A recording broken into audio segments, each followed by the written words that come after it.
Hey everybody, Scott here from ArmsportVideos. I'm going to take a couple minutes today and talk about major arm wrestling championships. Just had their first event May 25th in upstate New York, so MAC 1. Different rule set than what we're used to. Ian Carnegie and company are trying to get away from a whole bunch of little ticky-tack, non-existent fouls that have been more associated with WAF rule set. So he's done a few things different. If you go to on Facebook, if you go to Major Arm Wrestling Championships, you can read the whole rule set there. I'm not going to go through all the rules, but you can read them there if you want to check that out. Start off with some prelims, three or four, if my memory is correct. Look, I enjoyed it. It took me a couple of minutes to understand the rule set. So just one little critique would be before you start your pay-per-views or your free undercard, just have the referees or your announcers go over the rule set, so we know exactly what it is to expect and what we're looking for. But I like the rule set. I love the fact that most of the matches started right away in the straps. A lot less screwing around with the grip. It really seemed to speed up the event, and I really appreciated that. Somewhere around 12 matches, if memory serves me, in 3 hours. So, which is not half bad. It's not taking up a whole day or a whole afternoon of your time to watch some super matches.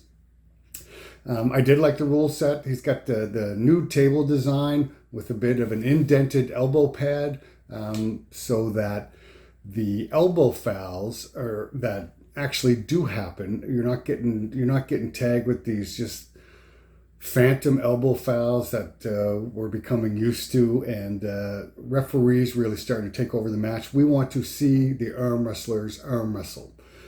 So that being said, I'm only going to mention a couple of matches that stood out. Dakota Shipton and Matt Wilds had to be what I consider probably the match of the day. Just a great match, back and forth, and I think that match ended up going 3-2. It was a great match to watch. We got to see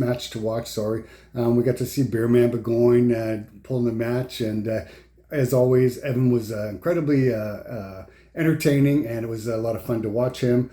We got to see Alan the Hitman Ford versus Brandon El Cesor, and Alan Ford, the veteran that he is, and Alan just pulls great all the time, but Brandon El Cesor just seems to impress each and every time I watch him pull. He just keeps getting better and better and better, and man, it certainly appears that he is strong.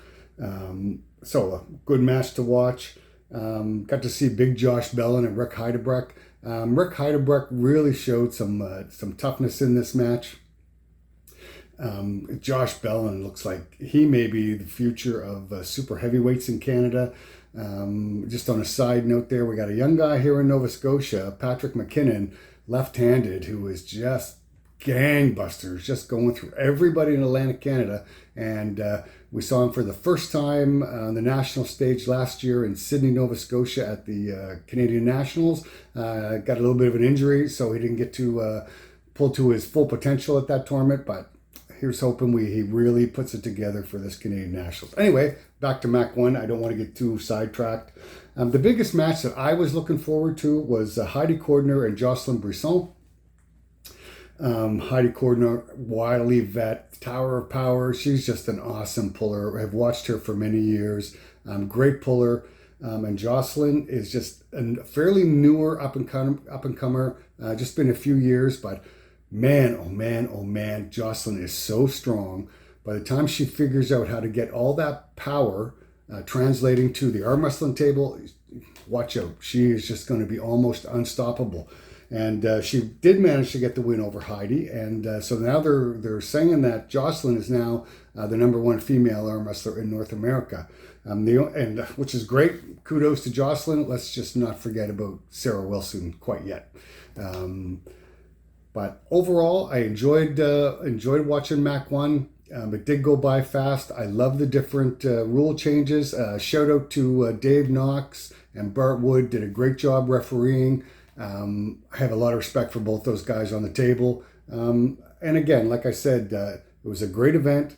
I really did enjoy it, and I encourage you all to watch MAC 2 whenever that gets announced and whenever that's coming. And that's it for today. I'm Scott McGinnis from Armsport Videos, and I'll catch you all later.